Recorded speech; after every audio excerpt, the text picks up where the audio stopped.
엄마, 요즘 시니어 파크 골프 유행하던데 한번 가봐. 이혼 5년째 저는 혼자가 편하다고 말하는 사람이 됐습니다. 그래야 덜 초라해 보이니까요. 그런데도 딸이 등을 떠밀듯 모임을 권하던 날, 제 마음 한쪽이 이상하게 흔들렸습니다. 그냥 앉아만 있다 오면 되지. 그렇게 스스로를 달랬어요. 첫날, 누가 제 옆으로 와서 묻더군요. 오늘 처음 오셨어요? 말투가 지나치게 다정했습니다. 저는 남자랑 엮이기 싫었습니다. 그래서 그 사람을 끊으려고 일부러 여자 회원 쪽으로 먼저 다가가 배우고 친해졌습니다. 남자랑 거리를 두기 위한 제 나름의 안전장치였죠. 그런데 이상하게 제가 피할수록 그 사람은 더 안전한 방식으로 제 옆에 들어왔습니다. 무리 속에서 선 넘지 않는 척하면서요. 그 친절은 정말 호의였을까요? 아니면 제가 모르는 의도가 있었던 걸까요?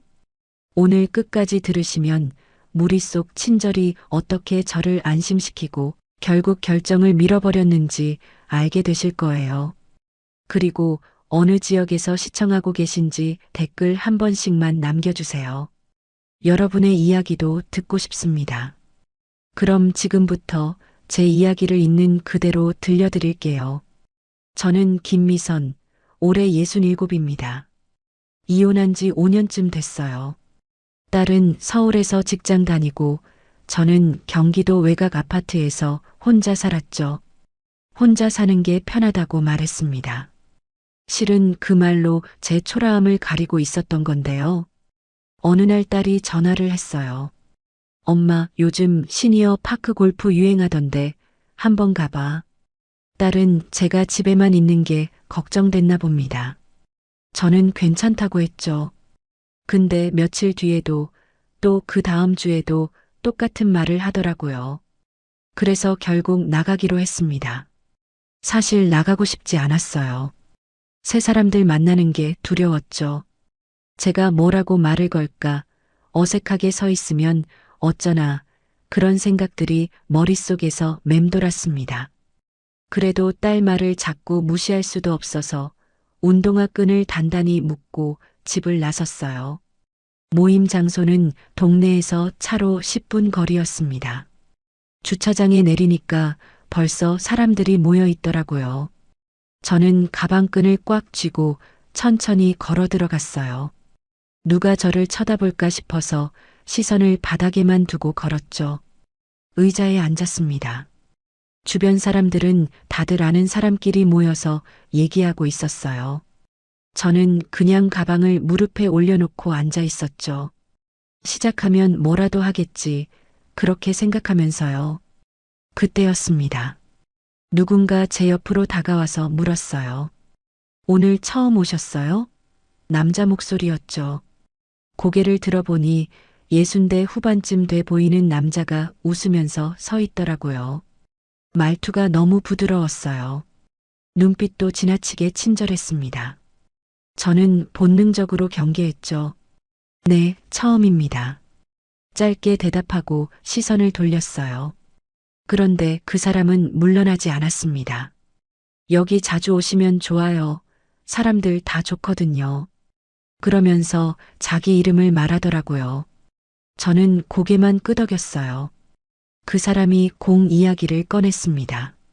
처음엔 어려워도 금방 익숙해지실 거예요. 제가 도와드릴게요.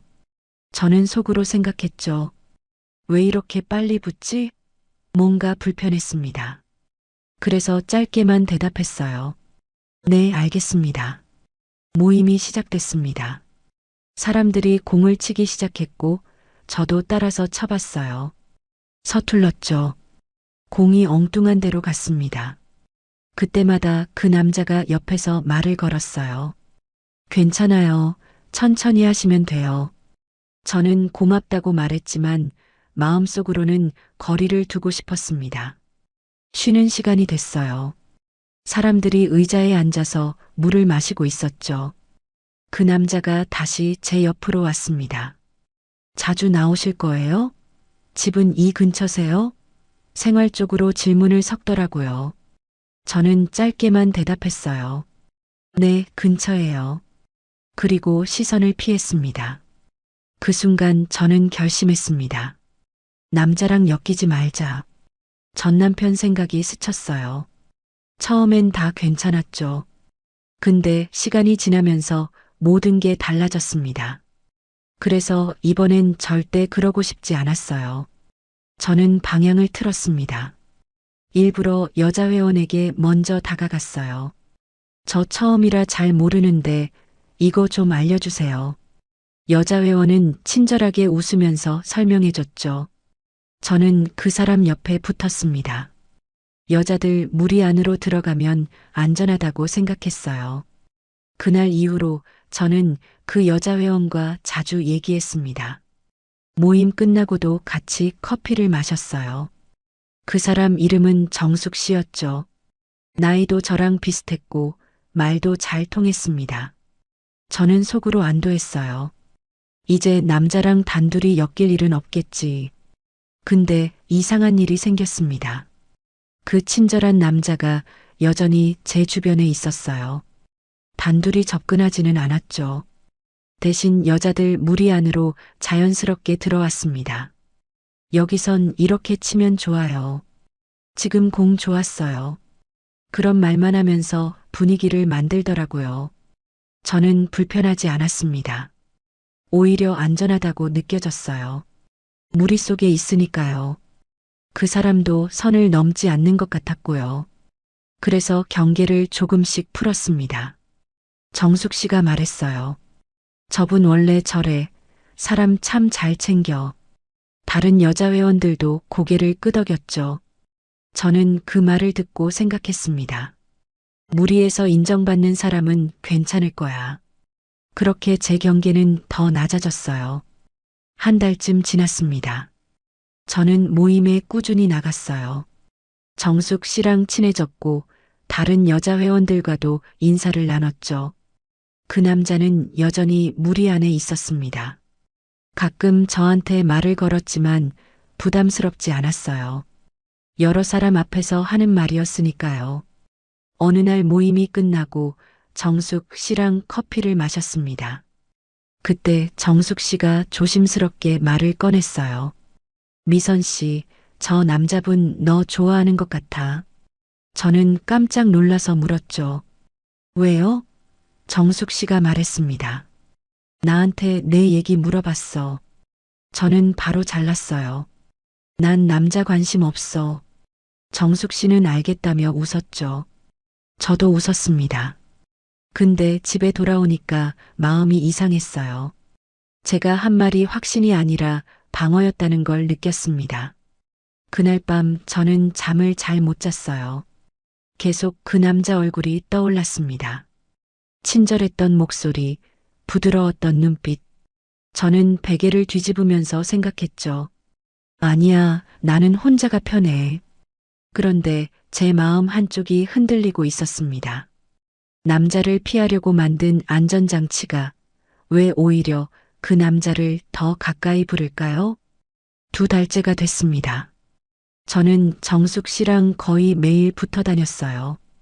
모임에서 늘 옆자리에 앉았고 끝나고도 같이 커피를 마셨죠. 정숙 씨 말로는 저랑 있으면 편하대요. 저도 그랬습니다. 그 남자는 여전히 무리 안에 있었어요. 단둘이 접근하지 않았죠. 오히려 여자 회원들 사이에서 자연스럽게 말을 섞더라고요. 날씨 얘기, 공 얘기, 간단한 농담. 그런 것들만 했습니다. 그래서 더 안전해 보였어요.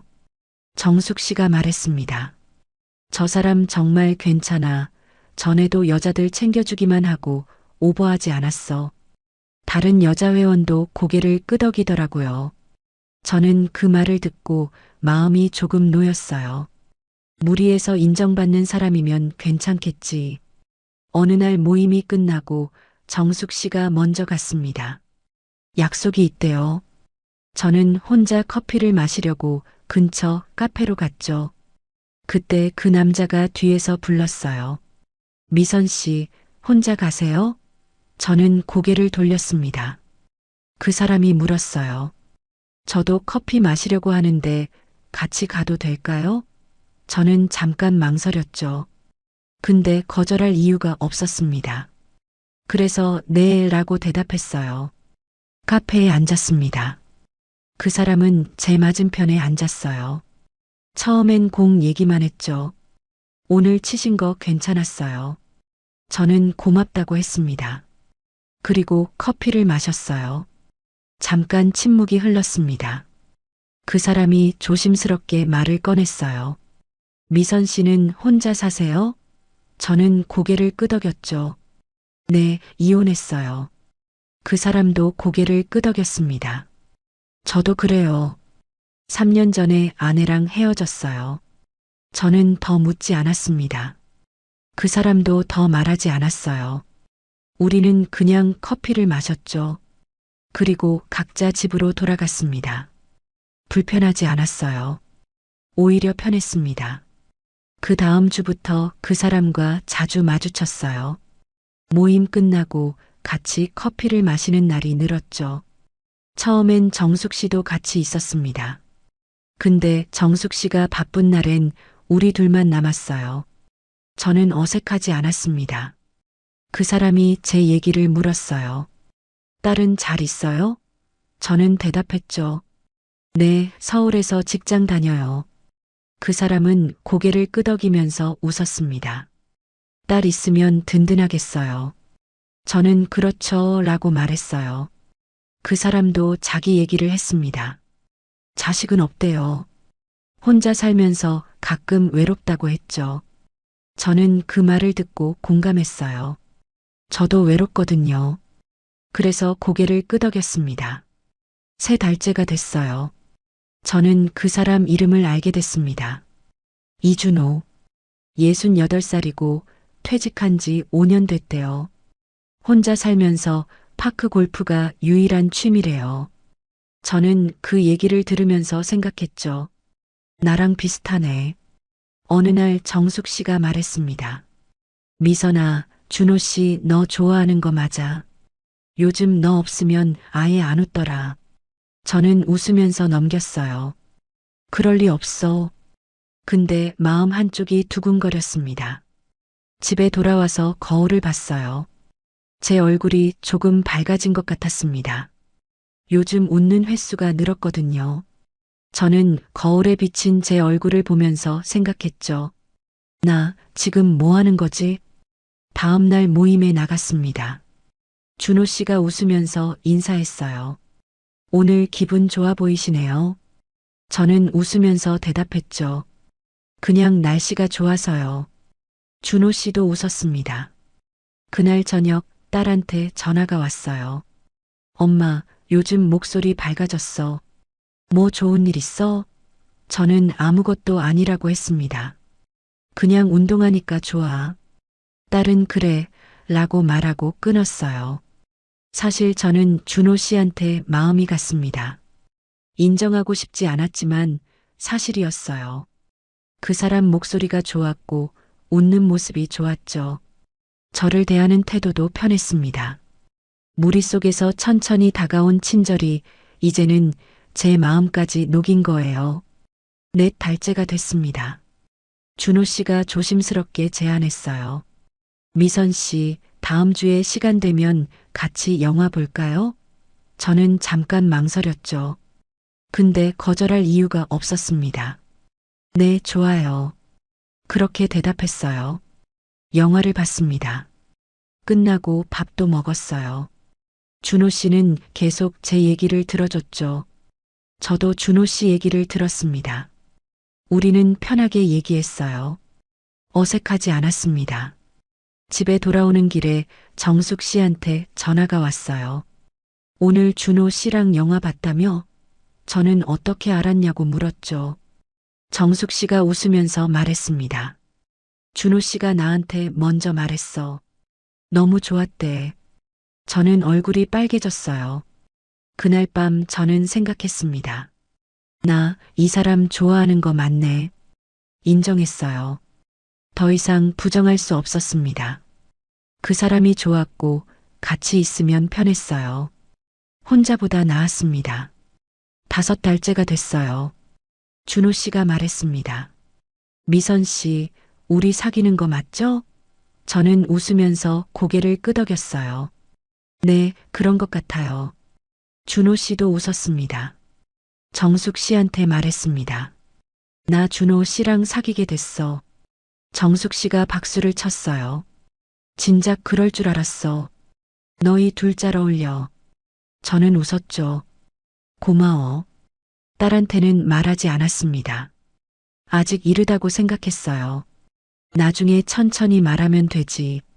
그렇게 생각했습니다. 무리 속에서 안전해 보이는 친절은 정말 안전한 걸까요? 준호 씨랑 사귄 지 석 달쯤 됐을 때였습니다. 우리는 주말마다 만났어요. 영화도 보고 밥도 먹었죠. 준호 씨는 항상 제 말을 들어줬습니다. 불편한 적이 없었어요. 그런데 어느 날 밤 혼자 누워 있는데 문득 전 남편 생각이 났습니다. 전 남편도 처음엔 괜찮다부터 말했지. 그 한 줄이 머릿속에 박혔어요. 저는 이불을 덮으면서 생각했죠. 이번엔 다를 거야. 근데 확신이 서지 않았습니다. 새벽에 잠이 깼어요. 천장을 보다가 화장실에 갔죠. 거울에 비친 제 얼굴을 봤습니다. 주름이 깊어진 게 보이더라고요. 저는 찬물로 얼굴을 씻으면서 생각했어요. 이제 67인데 또 시작해도 되나? 아침에 딸한테 전화가 왔습니다. 엄마, 주말에 집 갈게요. 저는 알겠다고 했어요. 딸 목소리가 평소보다 진지했죠. 뭔가 할 말이 있는 것 같았습니다. 다음 날 준호 씨를 만났어요. 커피를 마시다가 준호 씨가 조용히 말을 꺼냈습니다. 미선 씨, 우리 이제 좀 더 진지하게 생각해 볼까요? 저는 커피잔을 내려놓았어요. 준호 씨 눈빛이 진지했습니다. 저는 가슴이 두근거렸어요. 근데 동시에 불안했죠. 준호 씨가 이어서 말했습니다. 제 생각에는 우리 재혼하면 어떨까요? 재혼이라는 말을 듣는 순간 머리가 복잡해졌어요. 준호 씨가 덧붙였습니다. 부담되면 천천히 생각하셔도 돼요. 근데 저는 미선 씨랑 제대로 함께하고 싶어요. 저는 그 말을 듣고 잠깐 생각했죠. 준호 씨는 제 눈치를 봤습니다. 손가락으로 커피잔을 만지작거리면서요. 미선 씨 대답 기다릴게요. 그렇게 말하더라고요. 저는 조심스럽게 입을 열었어요. 준호 씨, 저도 좋은데 조건이 있어요. 준호 씨가 고개를 끄덕였습니다. 말씀하세요. 뭐든 들을게요. 목소리가 진지했어요. 저는 천천히 말했습니다. 생활비는 각자 내요. 제 돈은 제가 관리하고 싶어요. 준호 씨는 바로 대답했어요. 좋아요. 그렇게 해요. 너무 쉽게 받아들이더라고요. 저는 이어서 말했죠. 그리고 방도 각자 써요. 제 공간이 필요해요. 준호 씨가 웃으면서 대답했습니다. 당연하죠. 미선 씨 편한 대로 하세요. 저는 그 대답이 고마웠어요. 동시에 묘하게 불편했습니다. 왜 이렇게 모든 조건을 다 받아들이지? 저는 속으로 생각했어요. 근데 물어보지 않았습니다. 준호 씨가 제 손을 잡았어요. 미선 씨, 조건 다 좋아요. 미선 씨가 편하면 저도 행복해요. 그날 집에 돌아오는 길, 버스 안에서 계속 생각했습니다. 재혼이라는 게 뭘까? 전 남편이랑 살던 게 떠올랐어요. 처음엔 좋았죠. 근데 시간이 지나면서 모든 게 제 몫이 됐습니다. 이번엔 다를까? 집에 도착해서 불을 켰습니다. 텅 빈 거실이 보이더라고요. 저는 소파에 앉아서 한참을 있었어요. 혼자 사는 게 편하다고 말했었죠. 근데 외로웠습니다. 준호 씨랑 있으면 따뜻했어요. 며칠 뒤 딸이 집에 왔습니다. 저는 조심스럽게 말을 꺼냈어요. 딸아, 엄마가 요즘 만나는 사람이 있다고 했잖아. 딸이 고개를 끄덕였습니다. 네, 파크 골프에서 만났다고 했죠. 저는 숨을 들이쉬고 말했습니다. 그분이랑 재혼하려고 해. 딸이 놀라서 저를 쳐다봤어요. 잠깐 침묵이 흘렀죠. 그러더니 딸이 단칼에 말했습니다. 엄마, 이제 좀 쉬려고 하는데 또 재혼을 해? 목소리가 차갑지는 않았지만 단호했어요. 저는 당황해서 말했습니다. 근데 딸아, 엄마도 외로워. 준호 씨는 좋은 사람이야. 딸이 한숨을 쉬었습니다. 딸이 물었어요. 엄마, 혼자 사는 게 제일 편하다고 했잖아요. 전에 그렇게 말했잖아요. 저는 입을 다물었습니다. 딸 말이 맞았어요. 제가 그렇게 말했었죠. 저는 변명하듯 말했습니다. 근데 딸아, 친구들이랑 있는 것만으로는 부족해. 딸이 제 손을 잡았어요. 엄마, 전 남편 때 얼마나 힘들어 했는데. 또 그러고 싶어요? 저는 고개를 저었습니다. 아니야. 준호 씨는 달라.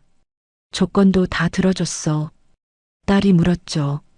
무슨 조건이요? 저는 설명했습니다. 생활비 각자 내고 방도 각자 쓰고. 딸이 말했습니다. 그런 조건이 지켜질까요? 처음엔 다들 그렇게 말해요. 저는 대답했어요. 이번엔 다를 거야. 딸이 한숨을 쉬었습니다. 엄마 하고 싶은 대로 하세요. 근데 나는 반대예요. 딸이 일어나서 가방을 챙겼어요. 저는 말했습니다.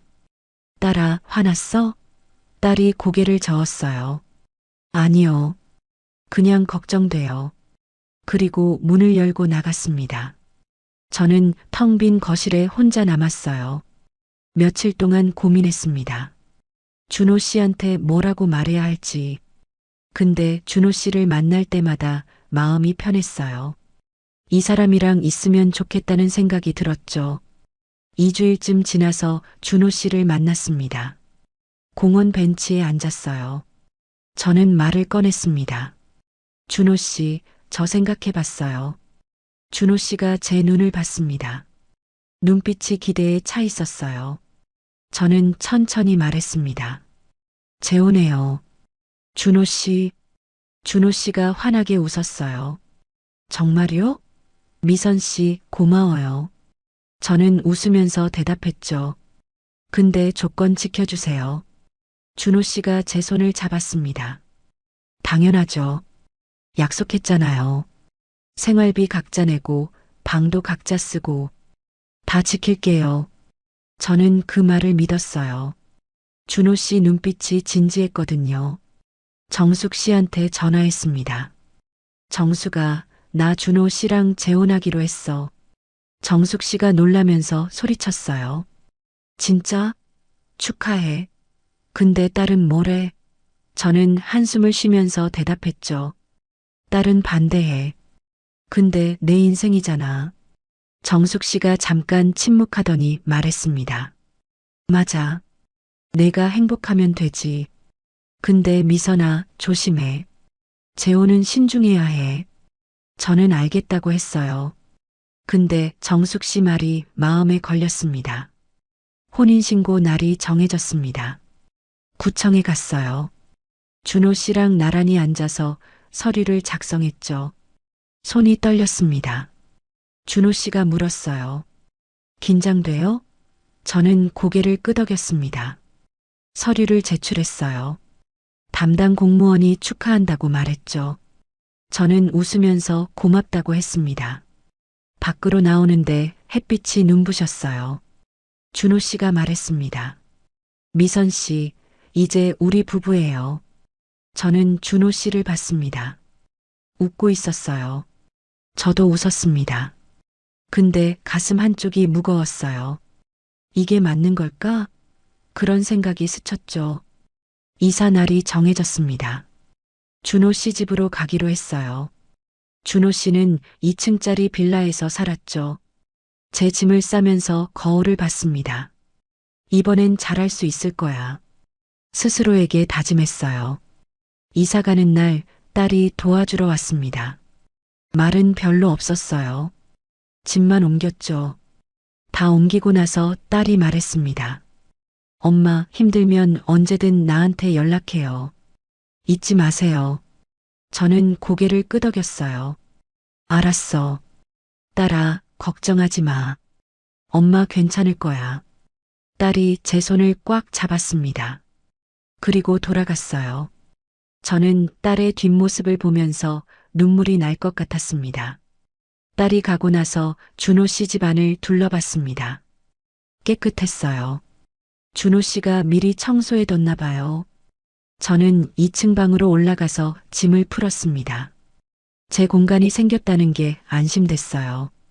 첫날 저녁 준호 씨가 물었습니다. 저녁 뭐 먹을까요? 저는 냉장고를 열어봤어요. 재료가 좀 있더라고요. 제가 해드릴게요. 그렇게 말했습니다. 부엌에 서서 밥을 하는데 마음이 복잡했어요. 벌써 시작이네. 이게 맞나? 근데 이미 혼인신고까지 한 일이었죠. 저는 국을 끓이고 반찬을 내놓았습니다. 준호 씨가 맛있게 먹었습니다. 역시 집밥이 편해요. 미선 씨 요리 솜씨 좋네요. 저는 웃으면서 들었어요. 근데 설거지를 하는데 준호 씨는 거실에서 텔레비전을 보고 있었습니다. 저는 혼자 설거지를 했어요. 밤에 제 방에 누웠습니다. 천장을 보면서 생각했죠. 이번엔 다를 거야. 준호 씨는 좋은 사람이야. 조건도 다 들어줬잖아. 스스로를 달랬습니다. 근데 가슴 한쪽이 무거웠어요. 조건을 걸었는데도 마음이 편하지 않다면 그건 사람 문제일까요? 내 마음이 이미 넘어간 걸까요? 재혼한 지 한 달쯤 됐을 때였습니다. 준호 씨는 여전히 다정했어요. 아침에 일어나면 잘 잤냐고 물었고 저녁에는 오늘 하루 어땠냐고 물었죠. 저는 괜찮다고 생각했습니다. 딸한테 전화했어요. 딸아, 엄마 잘 지내. 걱정하지 마. 딸이 물었습니다. 정말요? 준호 씨는 어때요? 조건 잘 지켜요?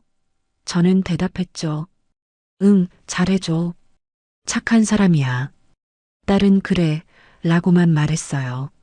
목소리가 여전히 시원찮았습니다. 어느 날부터 변화가 느껴졌습니다. 싸움이 아니었어요.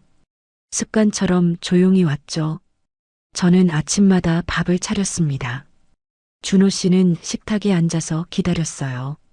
처음엔 제가 먼저 시작했는데 어느새 당연한 일이 됐습니다. 어느 날 아침 피곤해서 늦게 일어났어요. 거실에 나가니까 준호 씨가 식탁에 앉아 있었습니다. 신문을 보고 있더라고요. 저를 보더니 물었어요. 아침은요? 저는 지금 할게요 라고 대답했습니다. 부엌으로 가서 서둘러 밥을 차렸어요.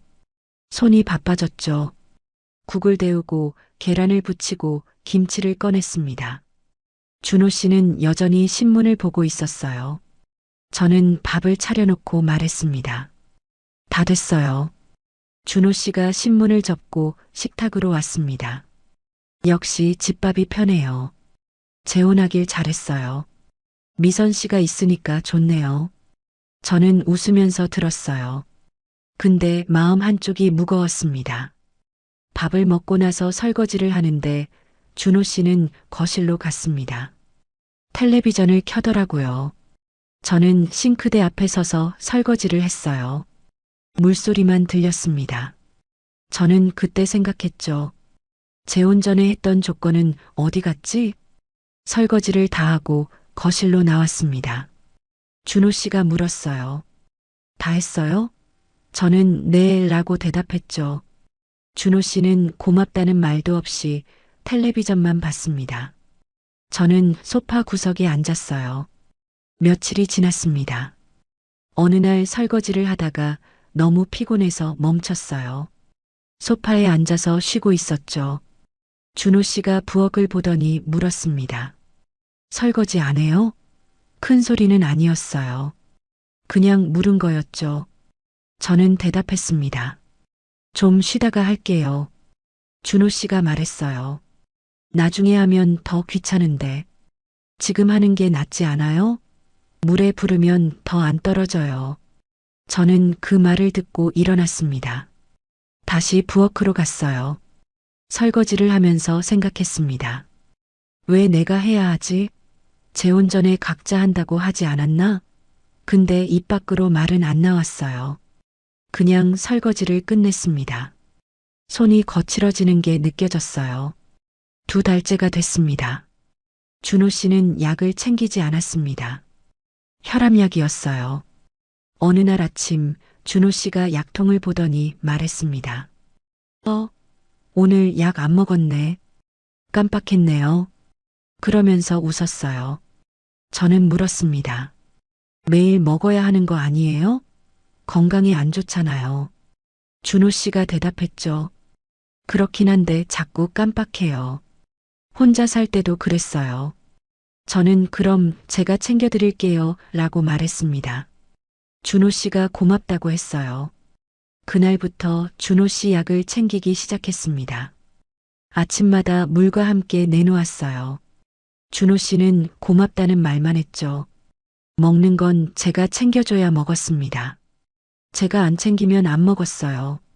어느 날 아침 제가 약을 안 챙겼어요. 깜빡했죠. 준호 씨가 물었습니다. 오늘 약은요? 저는 깜짝 놀라서 부엌으로 갔습니다. 약을 가져다 드렸어요. 죄송해요. 깜빡했어요. 준호 씨가 웃으면서 말했습니다. 미선 씨가 챙겨줘야 제가 먹죠. 당신이 안 챙기면 저 못 먹어요. 농담처럼 한 말이었어요. 근데 저는 무거웠습니다. 책임이 느껴졌죠. 제가 안 챙기면 준호 씨 건강이 나빠질 텐데. 그날 이후로 절대 약을 깜빡하지 않았습니다. 매일 아침 챙겼어요. 준호 씨는 당연하다는 듯이 받아 먹었죠.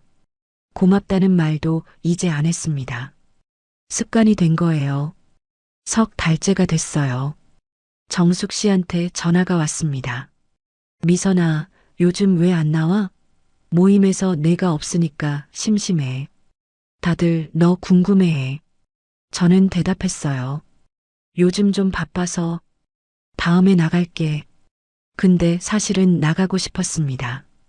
집에만 있으니까 답답했거든요. 저는 준호 씨한테 조심스럽게 말했어요. 오늘 모임 나가도 돼요? 오랜만에 정숙 씨 보고 싶어서요. 준호 씨가 창밖을 보더니 말했습니다.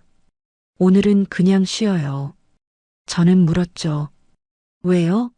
날씨 좋은데요. 준호 씨가 대답했어요. 바람 차요. 미선 씨 요즘 피곤해 보이던데 감기 걸리면 어떡해요? 제가 걱정돼서 그래요.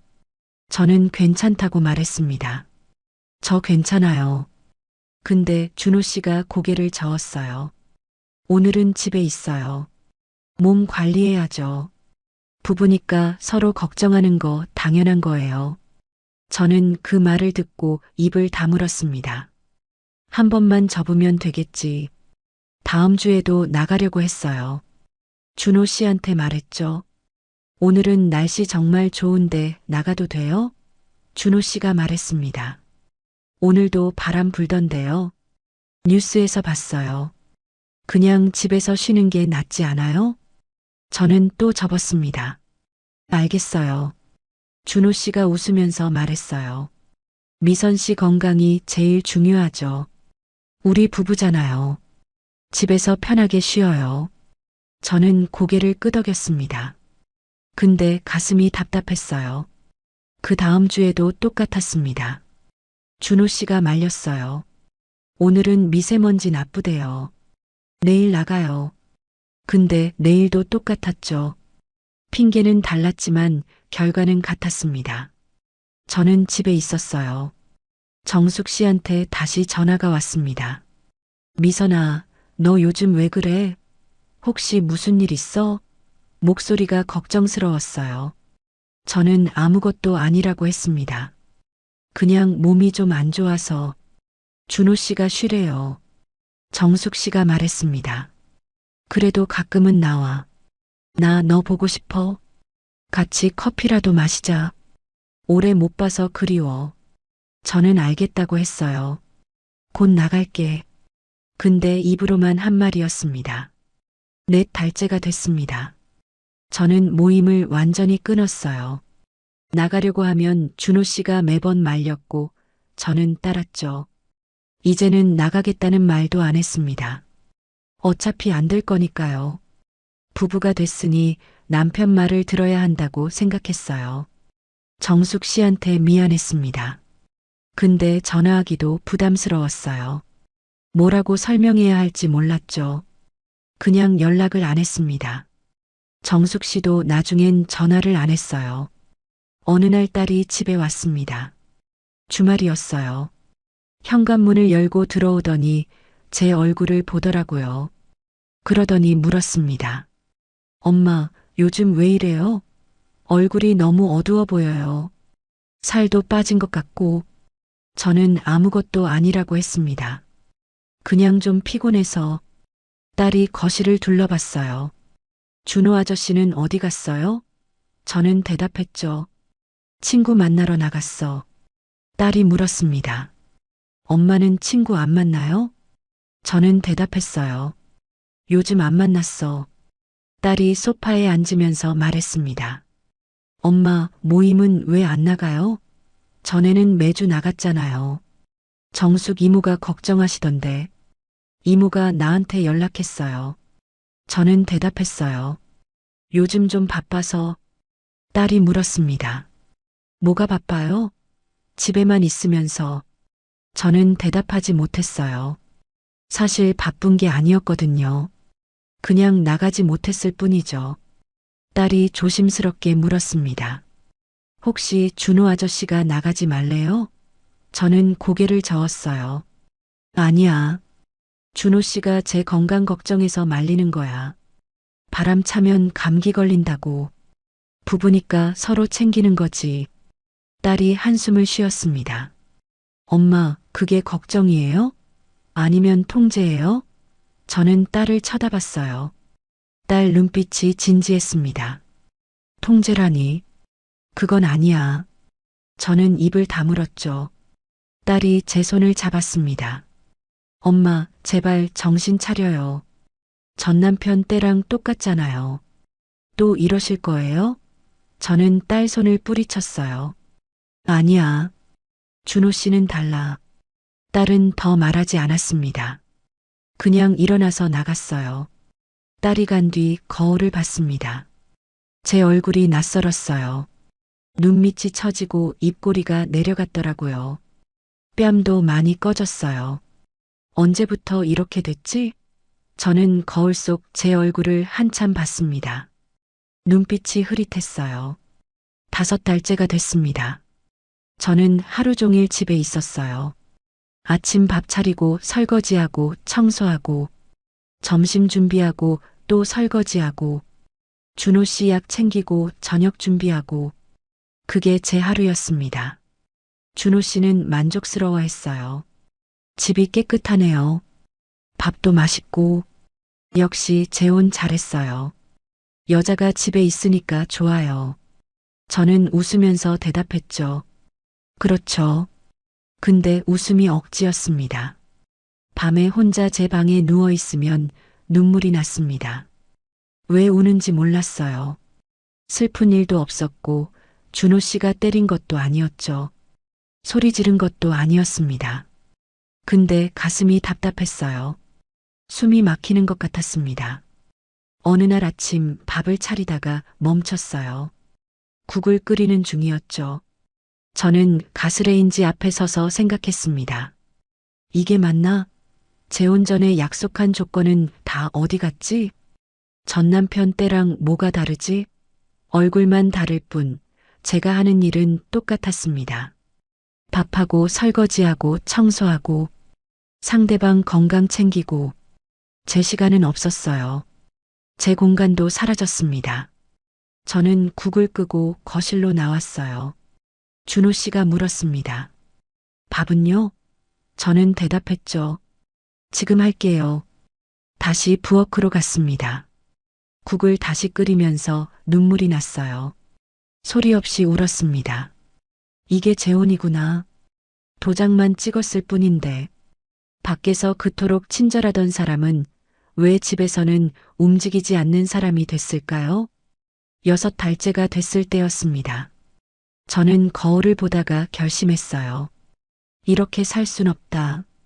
재혼했지만 이혼해야겠다고 생각했죠. 싸우고 싶지 않았습니다. 그냥 조용히 정리하고 싶었어요. 어느 날 아침 준호 씨한테 말했습니다. 저 딸네 집에 며칠 다녀올게요. 딸이 좀 힘들대요. 준호 씨가 신문을 보다가 고개를 들었어요. 언제 가요? 목소리가 평소와 달랐습니다. 저는 대답했죠. 오늘 점심에 갈게요. 이틀이면 올게요.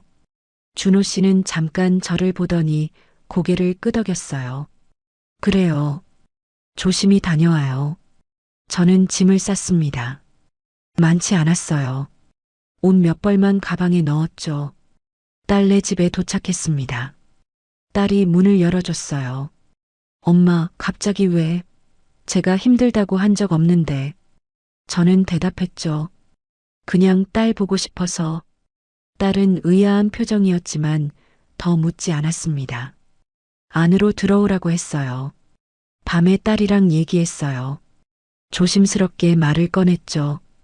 딸아, 엄마가 생각 좀 해봤어. 딸이 물었습니다. 무슨 생각이요? 저는 한참을 망설이다가 말했어요. 준호 씨랑 이혼할까봐. 딸이 놀라면서 물었습니다. 진짜요? 왜요? 무슨 일 있었어요? 얼굴이 확 밝아졌어요. 저는 고개를 저었습니다. 싸운 건 아니야. 그냥 이게 아닌 것 같아서. 딸은 제 손을 잡았습니다. 엄마, 잘 생각하셨어요. 다음 날 아침 정숙 씨한테 전화했어요. 오랜만이었죠. 정수가 나야. 정숙 씨 목소리가 반가우면서도 놀란 것 같았습니다. 미선아, 오랜만이다. 진짜 오랜만이야. 어떻게 지내? 저는 대답했어요. 응, 잘 지내. 그런데 정숙 씨가 물었습니다. 미선아, 너 무슨 일 있어? 요즘 왜 연락도 없고 모임도 안 나와? 다들 궁금해하더라. 나도 너무 궁금했어. 저는 말했죠. 미안해. 그냥 좀 바빴어. 재혼하고 정신없었어. 정숙 씨가 말했습니다. 바쁜 건 알겠는데 그래도 가끔은 얼굴 보자. 나 너 보고 싶었어. 목소리에 서운함이 묻어났어요. 저는 알겠다고 했습니다. 곧 볼게. 그런데 정수가 오늘 만날 수 있어? 정숙 씨가 대답했어요. 그럼 어디서 볼까? 우리는 약속을 잡았습니다. 오후 2시에 카페에서 만나기로 했어요. 카페로 가는 길 버스 안에서 계속 생각했습니다. 정숙 씨한테 뭐라고 말하지? 준호 씨 얘기를 해야 하나? 근데 입이 떨어지지 않았어요. 부끄러웠거든요. 재혼한 지 얼마 안 됐는데 벌써 이혼 얘기를 한다는 게. 카페에 도착했습니다. 정숙 씨가 먼저 와 있었어요. 저를 보더니 놀란 표정을 지었죠. 미선아, 너 많이 야위었다. 얼굴도 어두워. 무슨 일 있어? 저는 웃으면서 대답했습니다. 괜찮아. 그냥 좀 피곤해서. 커피를 주문하고 앉았습니다. 정숙 씨가 제 손을 잡았어요. 미선아, 나한테는 솔직하게 말해. 뭔가 있지? 저는 한참을 망설이다가 입을 열었습니다. 정수가 사실은 그때 제 전화가 울렸어요. 준호 씨였습니다. 저는 전화를 받았죠. 여보세요? 준호 씨 목소리가 들렸습니다. 미선 씨, 어디예요? 딸네 집 아니에요? 저는 대답했습니다. 아니요. 친구 만나러 나왔어요. 준호 씨가 물었어요. 누구요? 저는 정숙 씨라고 말했죠. 준호 씨가 말했습니다. 왜 말 안 하고 나왔어요? 걱정했잖아요. 저는 죄송하다고 말했습니다. 깜빡했어요. 준호 씨가 한숨을 쉬었어요. 다음부터는 말하고 나가요. 부부니까. 그리고 전화를 끊었습니다. 저는 전화기를 내려놓고 정숙 씨를 봤어요. 정숙 씨 표정이 굳어 있었습니다. 미선아, 방금 그게 뭐야? 부부라고? 저는 대답하지 못했어요. 정숙 씨가 이어서 말했습니다. 너 지금 통제당하고 있는 거 아니야? 저는 고개를 저었습니다. 아니야. 그냥 걱정해서 그래. 정숙 씨가 말했어요. 미선아, 그게 걱정이야? 아니면 감시야? 너 어디 가는지 일일이 보고해야 해? 저는 말했습니다. 부부니까 서로 알아야지. 정숙 씨가 한숨을 쉬었어요. 미선아, 이거 이상한 거야. 나도 결혼했었지만 이렇게까지는 안 했어. 저는 입을 다물었습니다. 정숙 씨가 조심스럽게 물었습니다. 미선아, 혹시 그래서 모임 못 나온 거야? 준호 씨가 말려서? 저는 대답하지 못했어요. 정숙 씨가 계속 물었죠. 미선아, 솔직하게 말해봐. 저는 한참을 망설이다가 고개를 끄덕였습니다. 응. 나가려고 하면 준호 씨가 말렸어. 바람 차다고, 피곤해 보인다고. 정숙 씨 얼굴이 굳었어요. 그래서 한 번도 못 나온 거야? 저는 네, 라고 말했습니다. 정숙 씨가 물었어요. 그럼 준호 씨는 친구 만나러 잘 나가? 저는 고개를 끄덕였죠. 응, 자주 나가. 정숙 씨가 말했습니다. 미선아, 그거 이중잣대야. 저는 알고 있었습니다. 근데 인정하고 싶지 않았어요. 정숙 씨가 이어서 말했습니다. 그리고 미선아, 나한테 준호 씨가 연락했었어. 저는 놀라서 물었어요. 언제? 정숙 씨가 말했습니다. 한두 달 전쯤 내가 몸이 안 좋아서 자기가 쉬게 했다고. 자기가 잘 챙기고 있으니까 걱정하지 말래. 저는 말문이 막혔어요. 준호 씨가 그렇게 말했다고요? 정숙 씨가 고개를 끄덕였습니다. 응, 나 그때 안심했어. 내가 정말 아픈 줄 알았거든. 근데 지금 보니까 아픈 게 아니었잖아. 준호 씨가 나가지 못하게 막은 거잖아. 저는 눈물이 날 것 같았습니다. 정숙 씨가 제 손을 꽉 잡았어요. 미선아, 그리고 더 이상한 게 있어. 준호 씨가 나한테 내 대신 말한 거야. 너한테 물어보지도 않고. 저는 고개를 끄덕였습니다. 알아. 나도 나중에 알았어. 정숙 씨가 말했습니다. 미선아, 그건 통제야. 내 입을 막은 거야. 내가 직접 말할 기회를 빼앗은 거라고. 저는 눈물이 났습니다. 정숙 씨가 휴지를 건네줬어요. 미선아, 울지 마. 정신 차려. 저는 눈물을 닦으면서 말했습니다. 정수가 나 이혼하려고 해. 정숙 씨가 놀라면서 물었습니다. 진짜? 저는 고개를 끄덕였어요. 응. 이렇게는 못 살겠어. 정숙 씨가 말했습니다. 잘 생각했어. 미선아, 빨리 나와. 늦기 전에. 저는 알겠다고 했습니다. 정숙 씨가 물었어요. 준호 씨한테 언제 말할 거야? 저는 대답했죠. 돌아가면 말할게. 정숙 씨가 걱정스러운 표정으로 말했습니다. 혹시 모르니까 딸한테도 미리 말해도. 카페를 나와서 딸한테 전화했습니다. 딸아, 나야. 딸이 대답했어요. 엄마, 왜요? 저는 말했습니다. 나 오늘 준호 씨한테 이혼 얘기할 거야. 딸이 놀라면서 말했어요. 진짜요? 오늘이요? 저는 네, 라고 대답했습니다. 더 이상 못 참겠어. 딸이 말했어요. 엄마, 조심하세요. 혹시 모르니까 나한테 바로 전화하세요. 저는 알겠다고 했습니다. 걱정하지 마. 버스를 타고 준호 씨 집으로 돌아갔습니다. 가는 내내 긴장됐어요. 뭐라고 말해야 하지? 준호 씨가 화내면 어떡하지? 근데 돌아가야 했습니다. 이대로는 안 되니까요. 집에 도착했습니다. 문을 열고 들어갔어요. 준호 씨가 거실에 앉아 있었습니다. 왔어요? 저는 네 라고 대답했죠. 준호 씨가 물었습니다. 정숙 씨는 잘 있어요? 저는 대답했습니다. 네, 잘 있어요. 준호 씨가 말했어요. 다음부터는 나가기 전에 말해요.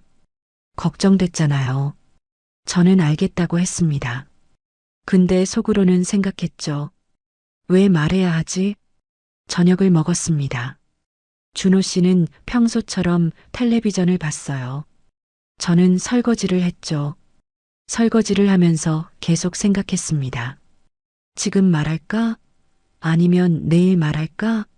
근데 오늘 말하기로 결심했어요. 설거지를 끝내고 거실로 나왔습니다. 준호 씨가 텔레비전을 보고 있었어요. 저는 소파에 앉았습니다.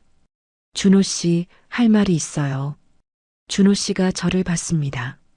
무슨 일이에요? 저는 입을 열려고 했습니다. 근데 말이 안 나왔어요. 목이 막힌 것 같았죠. 준호 씨가 물었습니다. 왜요? 뭔데요? 저는 숨을 들이쉬고 말했습니다. 저 이혼하고 싶어요. 준호 씨가 놀라서 저를 쳐다봤습니다. 뭐라고요? 저는 다시 말했어요. 이혼하고 싶어요. 준호 씨가 텔레비전을 껐습니다. 갑자기 왜요? 무슨 일 있어요? 저는 대답했습니다. 이렇게는 못 살겠어요. 준호 씨가 물었어요. 뭐가 문제예요? 제가 뭘 잘못했어요? 저는 말했습니다. 재혼 전에 약속한 거 있잖아요. 생활비 각자 내고 방도 각자 쓰고. 준호 씨가 말했습니다. 그거야 처음에만 그랬지. 부부가 됐는데 그렇게 살 수는 없잖아요. 저는 고개를 저었어요. 아니에요. 약속은 약속이에요. 근데 지금은 다 제가 하잖아요. 준호 씨가 물었습니다. 뭐요? 저는 말했습니다. 밥하고 설거지하고 청소하고 다 제가 해요. 준호 씨 약도 제가 챙기고요. 준호 씨가 말했어요. 그게 문제예요? 그런 게 생활이죠. 저는 그 말을 듣고 가슴이 철렁했습니다. 생활이라고요? 준호 씨한테는 당연한 거였어요.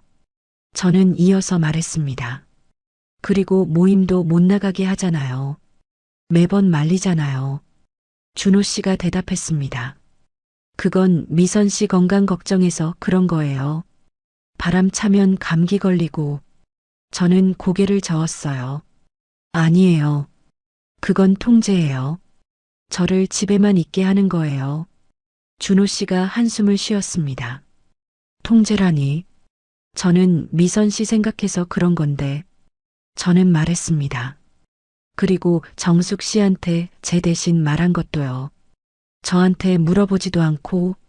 준호 씨가 말했습니다. 그것도 미선 씨 편하라고 그런 거예요. 자꾸 물어보면 부담되잖아요. 저는 소리를 높였습니다. 그건 제가 할 말이에요. 준호 씨가 할 말이 아니에요. 준호 씨 표정이 굳었습니다. 미선 씨, 너무 예민하게 받아들이는 거 아니에요? 저는 고개를 저었어요. 아니에요. 제 입이 막혀 있었어요. 제가 말할 기회가 없었어요. 준호 씨가 말했습니다. 미선 씨, 진정해요. 우리 얘기 좀 합시다. 저는 말했어요. 얘기할 거 없어요.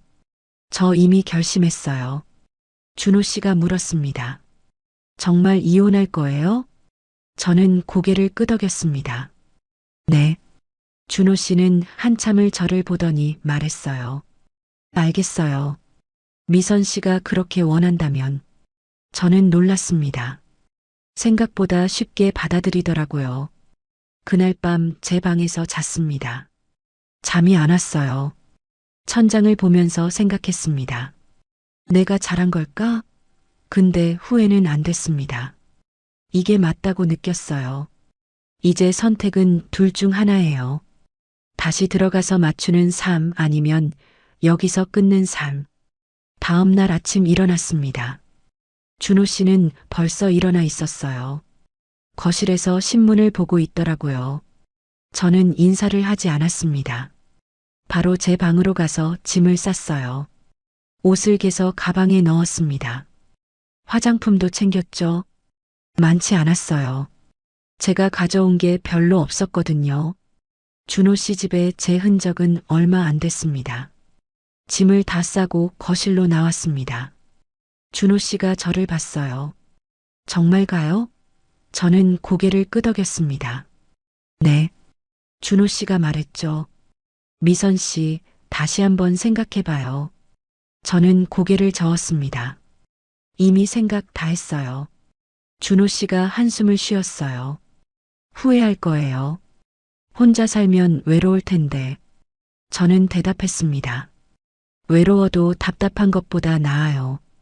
준호 씨가 물었습니다. 제가 뭘 그렇게 잘못했어요?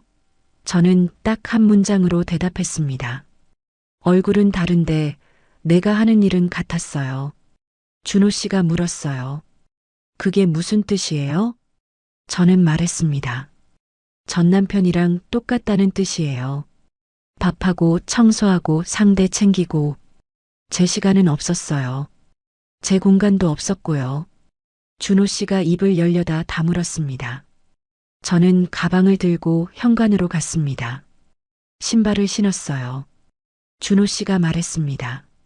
미선 씨, 정말 후회 안 해요? 저는 돌아보지 않고 대답했어요. 안 해요. 그리고 문을 열었습니다. 밖으로 나왔습니다. 햇빛이 눈부셨어요. 저는 한참을 서 있었습니다. 자유로웠어요. 가슴이 뻥 뚫린 것 같았죠. 버스 정류장으로 걸어갔습니다. 딸한테 전화했습니다. 딸아, 나 나왔어. 딸이 놀라면서 물었어요. 진짜요? 지금 어디예요? 저는 버스 타고 가는 중이라고 했습니다. 딸이 말했어요. 우리 집으로 와요. 딸네 집에 도착했습니다. 딸이 문을 열어줬어요.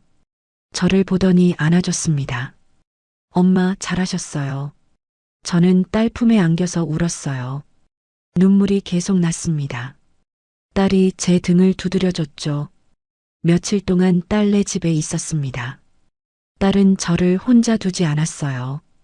퇴근하면 바로 집으로 왔죠. 주말에는 어딘가 데리고 나갔습니다. 전시회도 보고 영화도 봤어요. 딸이 말했습니다. 엄마, 오늘은 공원 갈래요? 저는 좋다고 했어요. 우리는 같이 공원을 걸었습니다. 날씨가 좋았어요. 바람이 시원했죠. 저는 걸으면서 생각했습니다. 이게 자유구나. 일주일쯤 지나서 정숙 씨한테 전화했습니다. 정수가 나 이혼했어. 정숙 씨가 말했어요. 잘했어. 미선아, 고생 많았다. 언제 볼까? 저는 곧 보자고 했습니다. 정숙 씨랑 카페에서 만났습니다. 오랜만에 보는 정숙 씨 얼굴이 반가웠어요. 정숙 씨가 말했습니다. 미선아, 얼굴이 밝아졌다. 저는 웃으면서 대답했어요. 그래, 기분이 좋아서 그런가 봐. 정숙 씨가 물었습니다. 이제 어떻게 할 거야? 저는 말했어요. 일단 제 집으로 돌아갈 거야. 이혼하기 전에 살던 집. 정숙 씨가 고개를 끄덕였습니다. 좋아. 그리고 모임도 다시 나와. 저는 알겠다고 했습니다. 정수가 그동안 미안했어. 연락도 안 하고. 정숙 씨가 제 손을 잡았어요. 괜찮아. 이제 다시 시작하면 되지. 저는 눈물이 날 것 같았습니다. 한 달쯤 지나서 제 집으로 돌아왔습니다.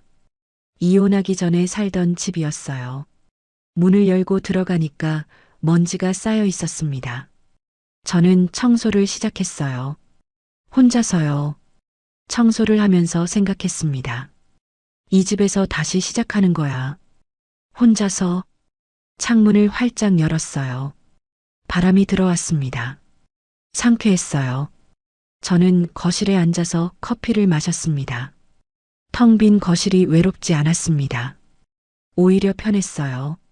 아무도 제게 뭐라고 하지 않았죠. 밥을 언제 차리라고, 설거지를 왜 안 하냐고, 어디 가냐고, 아무도 묻지 않았습니다. 저녁에 혼자 라면을 끓여 먹었습니다. 간단했어요. 설거지도 금방 끝났죠.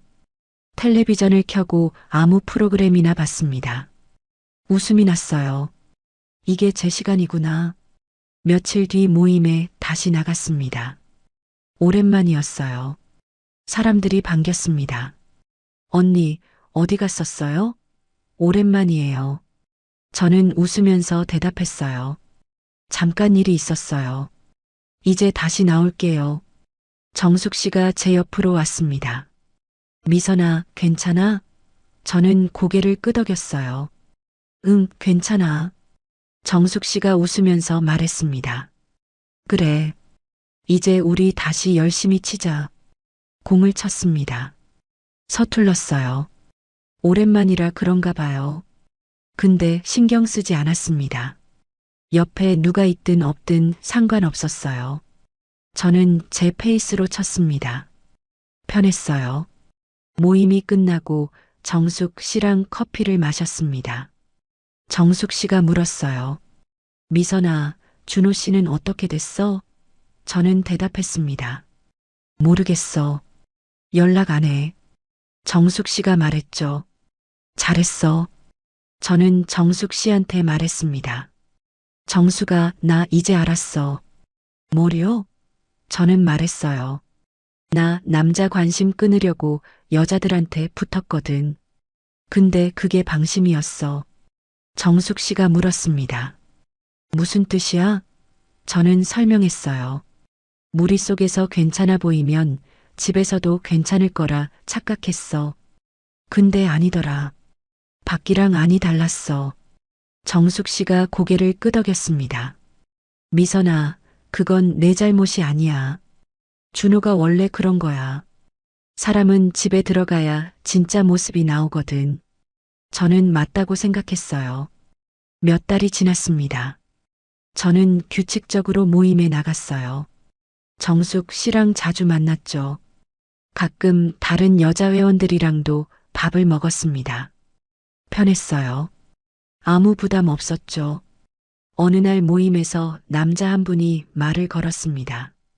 오늘 공 잘 치시네요. 저는 웃으면서 대답했어요. 감사합니다. 그리고 바로 돌아섰습니다.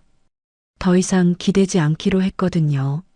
집에 돌아와서 저녁을 먹었습니다. 혼자서요. 김치찌개를 끓였어요. 간단했죠. 맛있었습니다. 설거지를 하면서 창밖을 봤어요. 해가 지고 있었습니다. 아름다웠어요. 밤에 소파에 앉아서 책을 읽었습니다. 오랜만이었어요. 재혼하고 나서는 책 읽을 시간이 없었거든요. 이제는 있었습니다. 제 시간이 생겼어요. 어느 날 딸이 전화했습니다. 엄마, 다음 주에 영화 보러 가요. 저는 좋다고 했어요. 뭐 볼 건데? 딸이 말했습니다. 엄마가 고르세요. 저는 웃었습니다. 딸이랑 영화를 봤습니다. 재미있었어요. 끝나고 밥도 먹었죠. 딸이 말했습니다. 엄마, 요즘 진짜 밝아 보여요. 저는 대답했어요. 그래, 엄마 기분 좋거든. 딸이 웃으면서 말했습니다. 이제 혼자 사는 게 정말 편하시죠? 저는 고개를 끄덕였어요. 응, 이번엔 진짜 그래. 딸도 고개를 끄덕였습니다. 다행이에요. 요즘 저는 혼자 사는 게 정말 편합니다. 아침에 일어나서 제가 먹고 싶은 거 먹어요. 설거지도 제 페이스대로 하죠. 누구 눈치 안 봅니다. 누구를 챙기지도 않아요. 청소도 제 마음대로 해요. 하고 싶을 때 하고 안 하고 싶으면 안 해도 됩니다. 아무도 뭐라고 안 해요. 이게 자유구나 싶었습니다. 가끔 외로울 때가 있습니다. 근데 답답하지는 않아요. 외로움은 제가 선택할 수 있는 거니까요. 나가고 싶으면 나가면 되고 안 나가고 싶으면 집에 있으면 됩니다. 제 마음대로예요. 정숙 씨가 요즘 자주 만나자고 합니다. 저도 좋아요. 우리는 커피도 마시고 밥도 먹고 산책도 해요. 이야기를 나누죠. 편합니다. 부담이 없어요. 모임에서 새로운 사람들을 만났습니다. 다들 좋은 사람들이에요. 저는 그냥 인사만 나눕니다. 깊게 들어가지 않아요. 거리를 유지하죠. 그게 편합니다. 어느 날 거울을 봤습니다. 제 얼굴이 밝아진 게 보이더라고요. 눈빛도 살아났어요. 주름은 여전했지만 표정이 달랐습니다. 저는 거울 속 제 얼굴에 웃으면서 말했습니다. 수고했어. 딸이 주말에 집에 왔습니다. 엄마, 오늘 뭐 할래요? 저는 말했어요. 그냥 산책이라도 하자. 딸이 좋다고 했죠. 우리는 같이 나갔습니다. 공원을 걸으면서 딸이 말했습니다. 엄마, 행복해 보여요. 저는 웃으면서 대답했어요. 응, 엄마 행복해. 딸도 웃었습니다. 우리는 계속 걸었어요. 저는 파크 골프를 끊지 않았습니다. 여전히 나가요. 다만 이제는 누구한테도 기대지 않고 제 페이스로 칩니다. 정숙 씨랑 같이 치고 끝나면 커피 마시고 집에 와요. 준호 씨는 모임에 나오지 않았습니다. 들은 바로는 저희 일이 소문으로 퍼졌다고 해요. 그 이후로 모습을 보이지 않더라고요. 저는 신경 쓰지 않았습니다. 제 일상이 돌아왔습니다. 밤에 창밖을 봤습니다. 달이 떠 있었어요. 밝았죠. 저는 달을 보면서 생각했습니다. 나 잘 살고 있어. 이제는 확신할 수 있었어요. 혼자 사는 게 외롭지 않냐고 물으시는 분들 있을 거예요. 외롭습니다. 근데 답답하지 않아요. 제가 선택할 수 있으니까요. 그게 자유예요. 오늘 이야기 끝까지 들어주셔서 고맙습니다. 구독해 두시면 다음 사연도 과장 없이 있는 그대로 더 친절하게 들려드릴게요. 끝까지 보신 분들은 지금 화면 왼쪽 재생 목록부터 눌러서 같은 흐름의 사연들을 이어서 보세요. 그리고 오른쪽 추천 영상은 이 지옥이 시작된 첫 단추가 더 선명하게 나옵니다. 지금 바로 하나만 눌러주시면 그대로 이어집니다.